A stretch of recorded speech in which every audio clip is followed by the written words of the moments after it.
Today's video is sponsored by ZenonZard.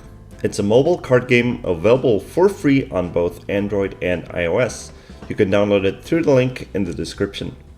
ZenonZard is quite different to other card games since you're fighting with and against an AI. You build your own decks and other players build their own decks, but you'll be fighting against their AI and they will be fighting against yours. The game was just released, so if you want to get in at the start, now is the perfect time to do so. In ZenonZard, there's 16 different AI to choose from. They're known as codemen. All codemen have different personalities and origins. I've gone with Wondercall. Clearly, we have a lot in common. Wondercall can now help me with advice of which play I should make, or maybe which cards I should put in my deck. The deck we'll be playing today is a green deck with plenty of mana, ramp, and big stat and minions. The first card right here is used as green mana, but in ZenonZard it can also be used as a regular minion to attack with. Other than that, we also have some ramp cards that will both draw and play mana for us. Some mid-game threats to keep the board under control. And at last, the big boys are big statted minions that will take control of the board and hopefully destroy our opponents. When playing ZenonZard, you will have 12 life split between yourself and your two forces. These will be split depending on which forces you choose. Certain forces only have 2 life, leaving 8 for your hero, while others have up to 4. So what are forces? They're basically passive effects that will give you a benefit as long as they're alive.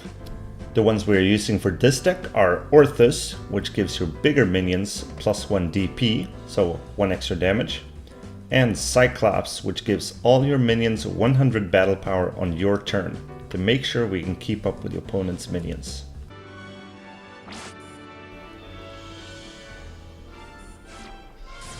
Alright, so looks like the game's versus Tyler and his codeman.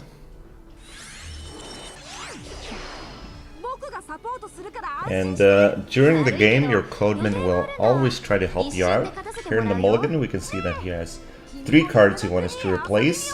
I'm gonna replace the 4th one as well. Okay, that was a marginal improvement. We're going first, and every time you play mana, you got a neutral mana, which you can play regardless. As opposed to that, we also have a green mana in our hand, but right now we're just going to put down the neutral.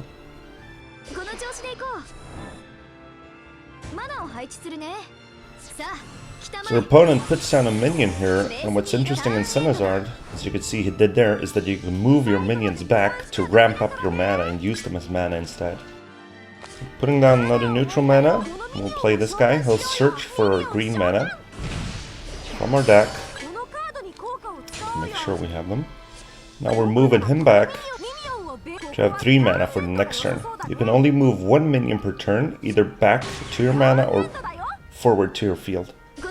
I really like this feature. It gives you a tough choice where you want to ramp up your mana, but you have to see, is it really worth it to leave your board defenseless without minions to gain that extra mana? Our opponent ramps up their mana quite a bit here, and we're going to be doing the same. It looks like we have quite a similar strategy here. Mariana here allows us, in addition to the mana we played at the start of the turn, to play another one from our hand, allowing us to ramp even further. Our codeman wants us to play our 3-cost minion here, which I definitely agree with.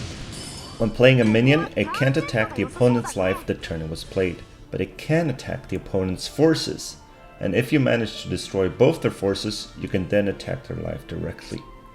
If you look at the top of our minion, you can see that there's a 1 there. That's the damage it'll deal when attacking enemy codemen or their forces. The 500 in the bottom is his battle power, the damage he will deal when fighting other minions. We'll block the opponent's attack here. Since we both have 500 battle power, both minions should die here.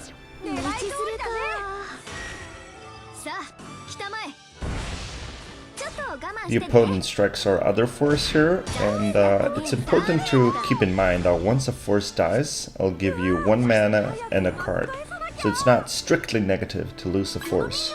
After all this ramp, we are finally playing the big boys. Since his cost was 5 or higher, he gets 1 extra damage from our force.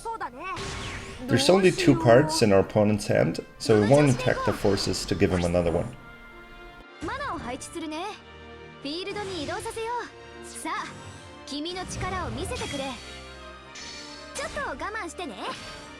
Our codeman wants us to block this attack. Seems like the right minion to block, so we'll go right ahead.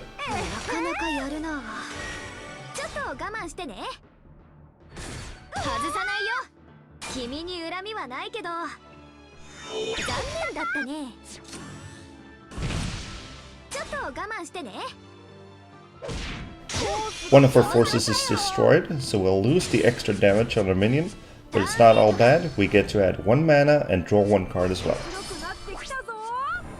Something to note is that our big 800 battle power minion has the Pierce effect, and it's going to deal any excess damage when his attack is blocked to the original intended target. This minion right here gets to banish a neutral minion when summoned, a great way to get tempo back. So far we've moved plenty of minions back to use them as mana. Now we're going to do the opposite and bring them back to the board to put additional pressure on. We'll only attack with 1 minion to play it safe, so we can have several minions ready to block the enemy's attacks with.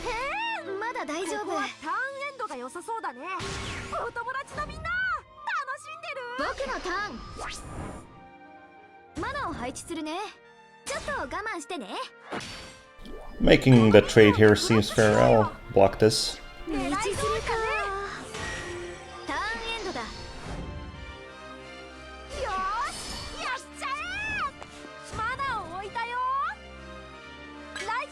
Wonder, our codeman, is eager to finish the game here, so we'll start attacking.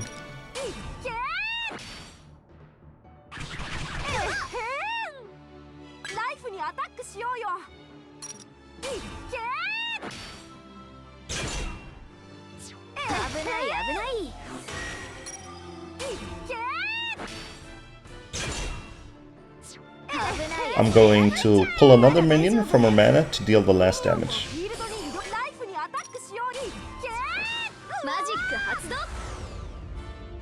Healing, a flash card that heals for 1.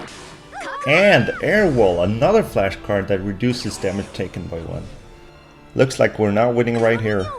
I don't entirely agree with the play that Wonder wants to make here. I'm instead going to summon the biggest threat possible. However, generally when I don't follow the advice of my codeman, I later realize his play was much better, so we'll see what happens here.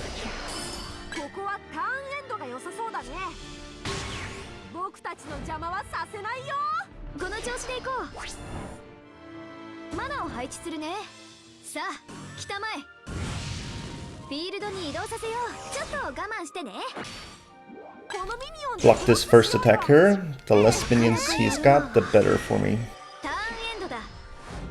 We'll see if he's got any surprises again, or if we can actually finish it here. So we can banish his card here, but we'll just make the trade instead. And now to finish this.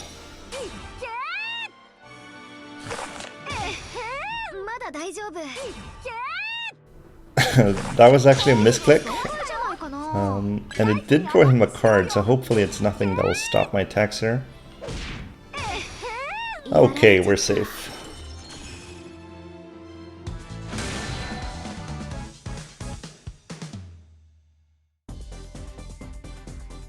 So while you're playing your opponent, your AI is also playing them. Seems like they played a bit slower, so they aren't quite done yet, but when they are, you can compare how your AI played the battle and how you played it.